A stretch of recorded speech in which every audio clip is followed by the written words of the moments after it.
Der Alpenraum ist Natur-, Lebens- und Wirtschaftsraum und steht durch gesellschaftliche und klimatische Veränderungen vor großen Herausforderungen. Damit wir diesen Veränderungen wirksam begegnen, braucht es eine enge, grenzüberschreitende Zusammenarbeit zwischen allen Alpenländern. Im Großen Walsertal widmet sich das EU-Projekt Transtat, zusammen mit 5 weiteren europäischen Tourismusregionen, der nachhaltigen Tourismusentwicklung in Alpendestinationen.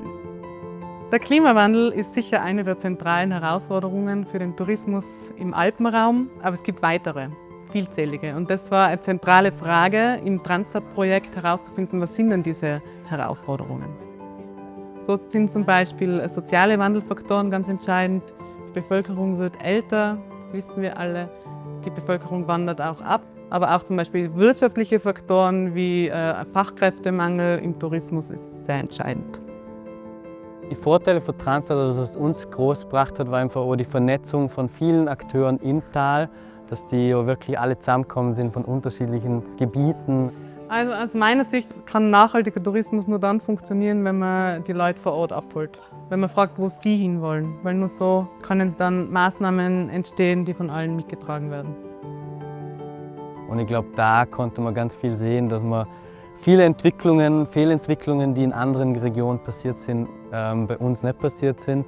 Aber wir dennoch Herausforderungen haben, wo wir auch über den Tellerrand schauen können und auch alternative Herangehensweisen in anderen Regionen finden.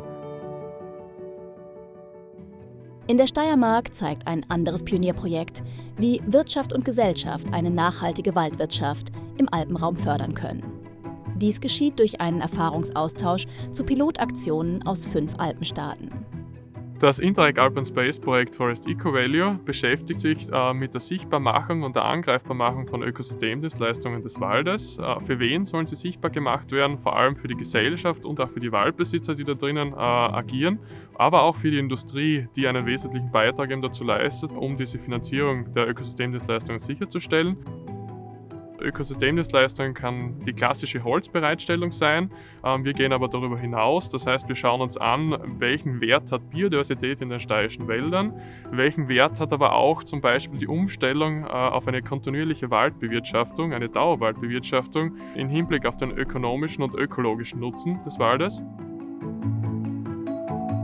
Im Zentrum der Umsetzung steht das Living Lab Steiermark.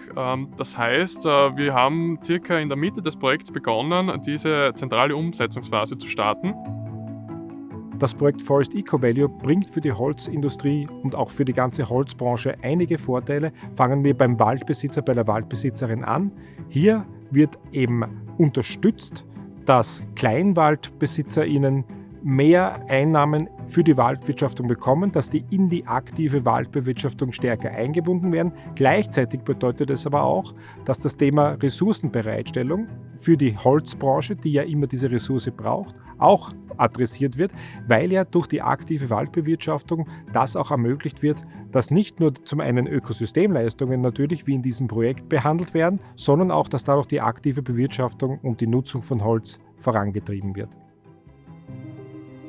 Die Waldgebiete der Alpen sind heute besonders vom Klimawandel bedroht. Daher braucht es überregionale Strategien, um Naturgefahren präventiv entgegenzuwirken. Die Arbeitsgruppe 8 der EU-Strategie für den Alpenraum, EUSALP, fördert den internationalen Austausch von praxisnahem Wissen und erfolgreichen Praktiken. Vor wenigen Jahrzehnten hätte noch niemand bei diesem Wald an ein Waldbrandrisiko gedacht. Heute stellen Waldbrände am Alpenostrand durch die zunehmende Trockenheit eine besondere Gefährdung dar. Die AG 8 hat sich diesem Thema angenommen. Mit ihrer Wissenssammlung Waldbränden in den Alpen hat sie eine wichtige Pionierarbeit geleistet, die als Basis für länderspezifische Maßnahmen dient. Die Bündelung von Wissen, Erfahrungen und Ressourcen hilft dabei, innovative Lösungen zu entwickeln. Davon profitiert vor allem der Alpenraum, für den ein nachhaltiger Schutz vor Naturgefahren eine wichtige Grundvoraussetzung ist für die weitere gesellschaftliche und ökonomische Entwicklung. Diese gemeinsamen Projekte zeigen, wie wichtig EU-Kooperationen sind. Herausforderungen wie die Auswirkungen des Klimawandels kennen keine Staatsgrenzen und können nur in enger Zusammenarbeit mit den Nachbarstaaten bewältigt werden. Bund, Länder und Gemeinden unterstützen gemeinsam mit der Europäischen Union diese Form der Zusammenarbeit zum Nutzen der Bevölkerung vor Ort, auch in den Alpen.